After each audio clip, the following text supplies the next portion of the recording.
বঙ্গবন্ধুকে মুছে ফেলা সম্ভব না, এই দুনিয়া উল্টায় গেল না। কারণ তিনি কোনো ব্যক্তি নন, তিনি একটি ইতিহাস, তিনি একটি চেতনা, তিনি একটি জাতির আত্মপরিচয়।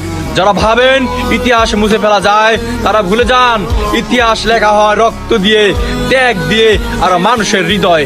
এই জাতি দেখেছে কারাগারে অন্ধকারে যিনি মাথা নত করেননি, মৃত্যুর মুখোমুখি দাঁড়িয়েও যিনি বলেছিলেন আমি বাঙালি, আমি মানুষ, আমি মুসলমান। এই আত্মপরিচয় তো আমাদের শক্তি।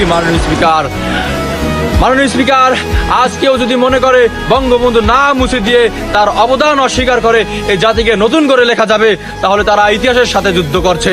আর ইতিহাসের সাথে যুদ্ধ করে কেউ কোনোদিন জয়ী হতে পারেনি। মাননীয় স্পিকার, এই দেশ স্বাধীন হয়েছে 1971 সালে, কিন্তু সেই স্বাধীনতার বীজ বপন করেছিলেন বঙ্গবন্ধু বহু আগেই।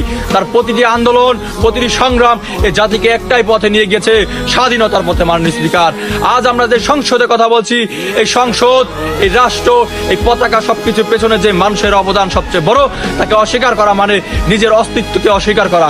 আমি স্পষ্ট করে বলতে চাই, বঙ্গবন্ধুকে ভুলে যাওয়ার চেষ্টা মানে এই দেশের আত্মাকে ভুলে যাওয়ার চেষ্টা।